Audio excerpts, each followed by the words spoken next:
You have to do a presentation and you're really nervous.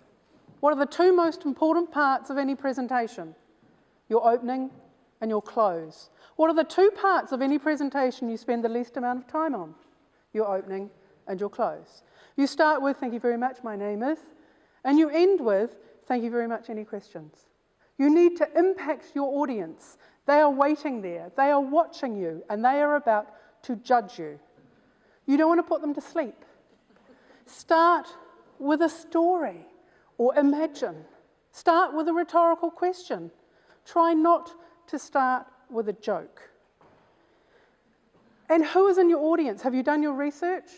I know a speaker who used to speak about reducing carbon footprint and reduce your air travel by using Skype. And they spoke to a room full of travel consultants. It went down like a lead balloon. Know who is in your audience. And if you need to use humour, you need to use humour that's yours. Humour that's in your stories. Don't try and be funny. Don't try and be a stand-up comedian. Use humour that comes from your stories. And why are you giving a presentation? Are you giving one to inform, to persuade, to inspire, or to entertain? Because whatever reason you have for giving a presentation will determine what you put in your presentation. So you need to know your objective. And if you're going to include statistics, make them relevant to your audience. For example, did you know that only about 2.5% of all people can multitask effectively?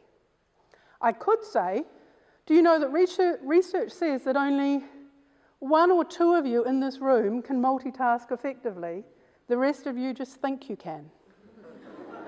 So relate it to your audience, and every presentation should have stories. You have 3 key messages.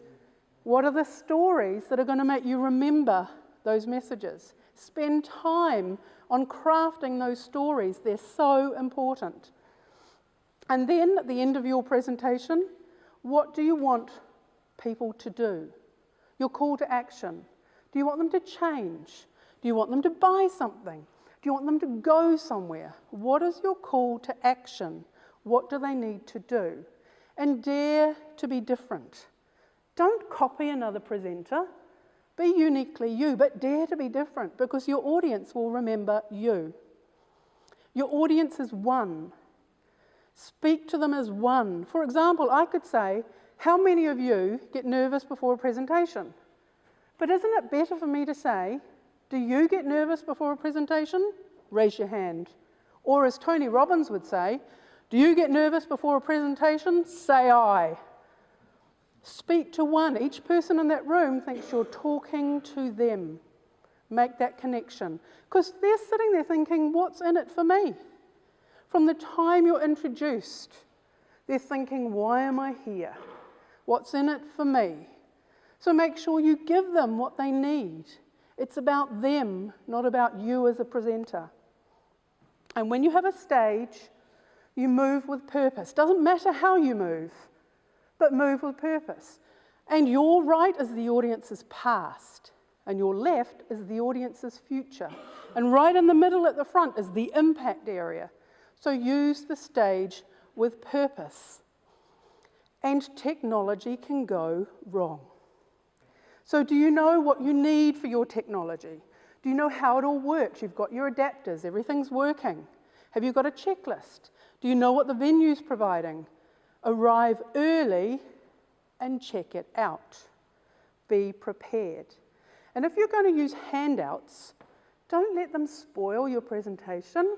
People can't read and listen at the same time. So email them at the end, give them out at the end. Or if you want to give them out at the beginning, you control when the audience reads them and when they have to put them down. Don't spoil your presentation with handouts. And the power of the pause. For effect, after a laugh, after a rhetorical question, but only wait 3 seconds because some twit in the room wants to answer it. And don't say just pause. Be comfortable pausing for effect. Connect with your audience. They will remember what they felt when you spoke. They will not remember all the statistics and the data. They may have written it down, but they will remember what they felt when you spoke. So connect. Impact presentations need an impact opening. 3 key messages, not 5, 10, 12, 3. Summaries after your stories. You can have as many stories as you like. Summary, questions before the end, impact close, call to action. What can go wrong? Absolutely everything. You can have your presentation cut before you go on. Your audience can be sleepy or drunk. Your technology can all stop. The power can go out. So can you do your presentation with notes alone? Always have notes.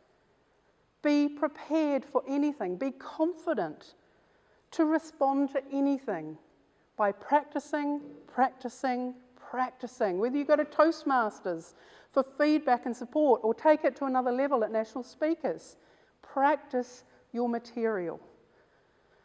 Impact presentations. You have one opportunity to affect change, one opportunity to make a difference. Make your audience think, make them laugh, inspire, but make a difference.